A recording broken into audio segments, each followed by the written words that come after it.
ఆకాశవాణి ప్రాంతీయ వార్తలు చదువుతున్నది కనపర్తి రాణి. ముఖ్యాంశాలు: ఉత్తరప్రదేశ్లోని అయోధ్య నగరంలో అంతర్జాతీయ విమానాశ్రయాన్ని ఆధునీకరించిన రైల్వే స్టేషన్ను ప్రధానమంత్రి నరేంద్ర మోదీ ఈరోజు ప్రారంభిస్తారు. ఆంధ్రప్రదేశ్ వైద్య రంగానికి సంపూర్ణ సహకారం అందిస్తామని కేంద్ర ఆరోగ్య, కుటుంబ సంక్షేమ శాఖ మంత్రి డాక్టర్ మన్సుఖ్ మాండవీయ హామీ ఇచ్చారు. వేసవిలో విద్యుత్ కొరత రాకుండా థర్మల్ కేంద్రాలకు బొగ్గును నిరంతరాయంగా రవాణా చేయాలని తెలంగాణ ఉప ముఖ్యమంత్రి భట్టి విక్రమార్క అధికారులను ఆదేశించారు.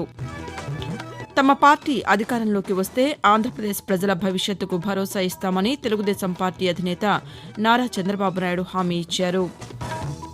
ప్రధానమంత్రి నరేంద్ర మోదీ తన మనసులోని భావాలను ఆకాశవాణి ద్వారా దేశ ప్రజలతో పంచుకునే మన్ కీ బాత్ కార్యక్రమం రేపు ఉదయం 11 గంటలకు ప్రసారమవుతుంది. వార్తల వివరాలు: ఉత్తరప్రదేశ్లోని అయోధ్య నగరంలో అంతర్జాతీయ విమానాశ్రయాన్ని ఆధునీకరించిన రైల్వే స్టేషన్ను ప్రధానమంత్రి నరేంద్ర మోదీ ఈరోజు ప్రారంభిస్తారు.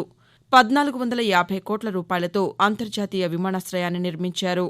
దీనికి మహర్షి వాల్మీకి అంతర్జాతీయ విమానాశ్రయం అయోధ్యధామం అని పేరు ఖరారు చేశారు. ఇందులో 6500 చదరపు మీటర్ల విస్తీర్ణంలో టెర్మినల్ భవనం సిద్దమైంది. అలాగే అయోధ్యలో ఆధునీకరించిన రైల్వే స్టేషన్కు అయోధ్యధామ్ జంక్షన్గా నామకరణం చేశారు.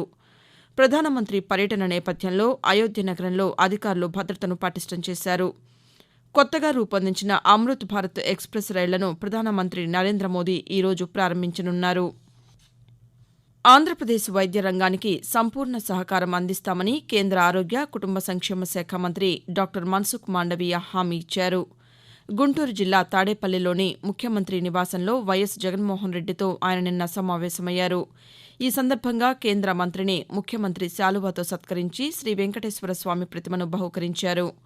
ఆరోగ్య రంగంలో ఆంధ్రప్రదేశ్కు సంపూర్ణ సహకారం అందిస్తామని, కేంద్ర రాష్ట ప్రభుత్వాల పరస్పర సహకారంతోనే ప్రజలకు మరింత మేలు జరుగుతుందని కేంద్ర మంత్రి పేర్కొన్నారు. ఆరోగ్యవంతమైన ప్రజలతో ఆరోగ్యవంతమైన సమాజం ఏర్పడుతుందని ఈ సందర్భంగా ఆయన వెల్లడించారు. వేసవిలో విద్యుత్ కొరత రాకుండా థర్మల్ కేంద్రాలకు బొగ్గును నిరంతరాయంగా రవాణా చేయాలని, ఈ మేరకు ఉత్పత్తిని పెంచాలని తెలంగాణ ఉప ముఖ్యమంత్రి, విద్యుత్ శాఖ మంత్రి భట్టి విక్రమార్క అధికారులను ఆదేశించారు. కార్మిక సంక్షేమానికి ప్రాధాన్యమివ్వాలని సూచించారు. ఆయన నిన్న హైదరాబాద్లో సింగరేణి సంస్థ పనితీరుపై సమీక్ష నిర్వహించారు. 2023-24 ఆర్థిక సంవత్సరానికి నిర్దేశించుకున్న బొగ్గు ఉత్పత్తి లక్ష్యాలు, ఇప్పటివరకు సాధించిన ప్రగతి గురించి అధికారులు ఆయనకు వివరించారు. రాష్ట ప్రభుత్వం నుంచి అవసరమైన సహాయ సహకారాలు అందిస్తామని భట్టి విక్రమార్క భరోసా ఇచ్చారు. తమ పార్టీ అధికారంలోకి వస్తే ఆంధ్రప్రదేశ్ ప్రజల భవిష్యత్తుకు భరోసా ఇస్తామని తెలుగుదేశం పార్టీ అధినేత నారా చంద్రబాబు నాయుడు హామీ ఇచ్చారు. ఆయన నిన్న చిత్తూరు జిల్లా కుప్పం నియోజకవర్గంలో 2వ రోజు పర్యటించారు. శాంతిపురం మండలంలో సమ్మె చేస్తున్న అంగన్వాడీల వద్దకు వెళ్లి వినతిపత్రం స్వీకరించారు. అధికారంలోకి రాగానే అంగన్వాడీల సమస్యల పరిష్కారానికి చర్యలు తీసుకుంటారని హామీ ఇచ్చారు. శాంతిపురం, రామకుప్పం మండలాల్లో నిర్వహించిన బహిరంగ సభల్లో చంద్రబాబు నాయుడు ప్రసంగిస్తూ రాష్టంలో మళ్లీ రైతు రాజ్యం తెస్తామని, రైతులకు ఏడాదికి 20,000 రూపాయలు అందచేయడంతో పాటు డ్రిప్ ఇరిగేషన్ వంటి కార్యక్రమాలను అమలు చేస్తామని హామీ ఇచ్చారు. సమాజానికి ప్రాణప్రదమైన నాటక రంగాన్ని, కళాకారులను ప్రోత్సహించడానికి నంది నాటకోత్సవాలు నిర్వహించామని ఆంధ్రప్రదేశ్ జలవనరుల శాఖ మంత్రి అంబటి రాంబాబు తెలిపారు. 22వ నంది నాటకోత్సవాలు నిన్న ఘనంగా ముగిశాయి. గుంటూరు నగరంలోని శ్రీ వెంకటేశ్వర విజ్ఞాన మందిరంలో నిర్వహించిన ముగింపు కార్యక్రమంలో మంత్రి ముఖ్య అతిథిగా పాల్గొని విజేతలకు 73 స్వర్ణ, రజత, కాంస్య నందులు అందజేశారు. విశాఖపట్నానికి చెందిన ప్రముఖ రంగస్థల రచయిత డాక్టర్ మీగడ రామలింగస్వామికి ఎన్టీఆర్ రంగస్థల పురస్కారం, కాకినాడకు చెందిన యంగ్ మెన్స్ హ్యాపీ క్లబ్కు డాక్టర్ వైఎస్ఆర్ రంగస్థల పురస్కారాలను అందజేశారు. మంచి సందేశాన్ని అందించే నాటకాలను సంక్షిప్త రూపంలో అందిస్తున్న ప్రస్తుత కళాకారులను ఈ సందర్భంగా మంత్రి అభినందించారు. పాస్పోర్టుల జారీలో హైదరాబాద్ రీజనల్ పాస్పోర్టు కార్యాలయం ఆర్పీఓ 5వ స్థానంలో నిలిచింది. ముంబై, బెంగళూరు, లక్నవూ, చండీగఢ్ మొదటి 4 స్థానాల్లో నిలిచాయి. 2023 డిసెంబర్ నెలాఖరు వరకు మొత్తం 8.11 లక్షల పాస్పోర్టులను పరిశీలించగా 7.85 లక్షలు మంజూరు చేశామని హైదరాబాద్ ప్రాంతీయ పాస్పోర్టు అధికారి స్నేహజ పేర్కొన్నారు. శుక్రవారం సికింద్రాబాద్లోని పాస్పోర్టు కార్యాలయంలో ఆమె పాతికేయులతో మాట్లాడుతూ గతేడాదితో పోలిస్తే ఈ ఏడాది మంజూరు చేసిన పాస్పోర్టుల సంఖ్య 1,42,328 పాస్పోర్టులు అధికమని తెలిపారు. తపాలా, పోలీస్ శాఖల సహకారంతో సాధారణ అపాయింట్మెంటు లభ్యత గడువును మరింత తగ్గించేందుకు చర్యలు తీసుకుంటామని ఆమె వెల్లడించారు. ఆకాశవాణి ప్రాంతీయ వార్తలు వింటున్నారు. ప్రధానమంత్రి నరేంద్ర మోదీ తన మనసులోని భావాలను ఆకాశవాణి ద్వారా దేశ ప్రజలతో పంచుకునే మన్ కీ బాత్ మనసులోని మాట కార్యక్రమం 108వ సంచిక రేపు ఉదయం 11 గంటలకు ప్రసారమవుతుంది. మన్ కీ బాత్ తెలుగు అనువాదం ప్రధాని ప్రసంగమైన వెంటనే ఒకసారి, రాత్రి 8 గంటలకు మరోసారి ఉభయ తెలుగు రాష్ట్రాల్లోని అన్ని ఆకాశవాణి కేంద్రాల ద్వారా ప్రసారమవుతుంది.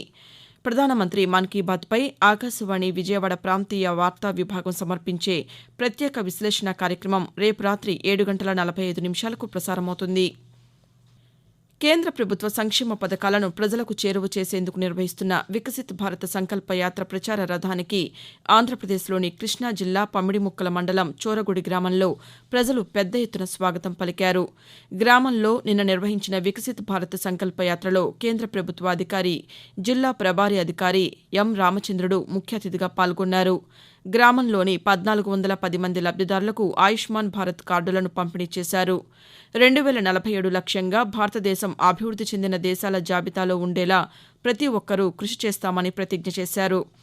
డాక్టర్ బీఆర్ అంబేద్కర్ కోనసీమ జిల్లా అల్లవరం మండలం దేవగుప్తం, డి రావులపాలెం గ్రామాలు, మలకీపురం మండలం మలకీపురం, చింతలమూరి గ్రామాల్లోనూ నిన్న వికసిత్ భారత్ సంకల్ప యాత్ర నిర్వహించారు.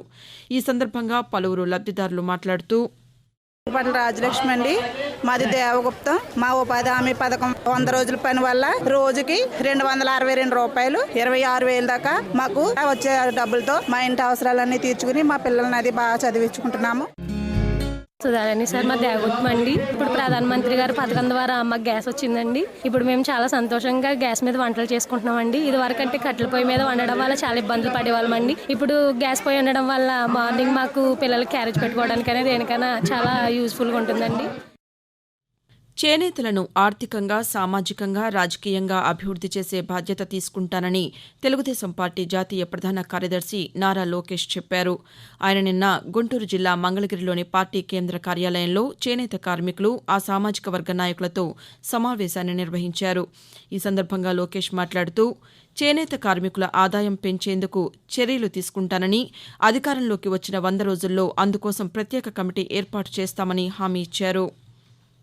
తెలంగాణలోని మార్కెట్లలో అత్యాధునిక సదుపాయాలు కల్పించాలని, సాంకేతిక పరిజ్ఞానంతో వాటిని అభివృద్ది చేయాలని రాష్ట్ర వ్యవసాయ, మార్కెటింగ్, చేనేత శాఖల మంత్రి తుమ్మల నాగేశ్వరరావు అధికారులను ఆదేశించారు. ఆయన నిన్న హైదరాబాద్లో మార్కెటింగ్, చేనేత, జౌళి శాఖలపై సమీక్ష నిర్వహించారు. ఈ సందర్భంగా మంత్రి మాట్లాడుతూ మార్కెట్ యార్డులకు కంప్యూటర్ సౌకర్యంతో పాటు నిరంతర విద్యుత్ వ్యవస్థ ఉండాలని అన్నారు. సౌర విద్యుత్ ప్యానెళ్లను అన్ని యార్డుల్లో అమర్చాలని, వ్యర్థాలతో విద్యుత్ ఉత్పత్తికి చర్యలు చేపట్టాలని ఆదేశించారు. ప్రాచీన కళా వస్త్ర నైపుణ్యాలను కూడా ప్రోత్సహించాలని మంత్రి ఈ సందర్భంగా సూచించారు. దేశ రాజధాని ఢిల్లీలో జరిగే గణతంత్ర దినోత్సవంలో పాల్గొనేందుకు తెలంగాణలోని 18 మంది సఫాయి కార్మికులు ఎంపికయ్యారు. కేంద్ర ప్రభుత్వ సూచన మేరకు వివిధ నగరపాలక సంస్థలు, మున్సిపాలిటీల్లో పనిచేస్తున్న కార్మికులను ఎంపిక చేసినట్లు రాష్ట్ర పురపాలక శాఖ, కేంద్ర గృహ పట్టణ వ్యవహారాల శాఖ అదనపు కార్యదర్శికి ఇటీవల లేఖ రాసింది. ముఖ్యాంశాలు మరోసారి. ఉత్తరప్రదేశ్లోని అయోధ్య నగరంలో అంతర్జాతీయ విమానాశ్రయాన్ని ఆధునీకరించిన రైల్వే స్టేషన్ను ప్రధానమంత్రి నరేంద్ర మోదీ ఈరోజు ప్రారంభిస్తారు. ఆంధ్రప్రదేశ్ వైద్య రంగానికి సంపూర్ణ సహకారం అందిస్తామని కేంద్ర ఆరోగ్య, కుటుంబ సంక్షేమ శాఖ మంత్రి డాక్టర్ మన్సుఖ్ మాండవీయ హామీ ఇచ్చారు. వేసవిలో విద్యుత్ కొరత రాకుండా థర్మల్ కేంద్రాలకు బొగ్గును నిరంతరాయంగా రవాణా చేయాలని తెలంగాణ ఉప ముఖ్యమంత్రి భట్టి విక్రమార్క అధికారులను ఆదేశించారు. ఆకాశవాణి ప్రాంతీయ వార్తలు ఇంతటితో సమాప్తం.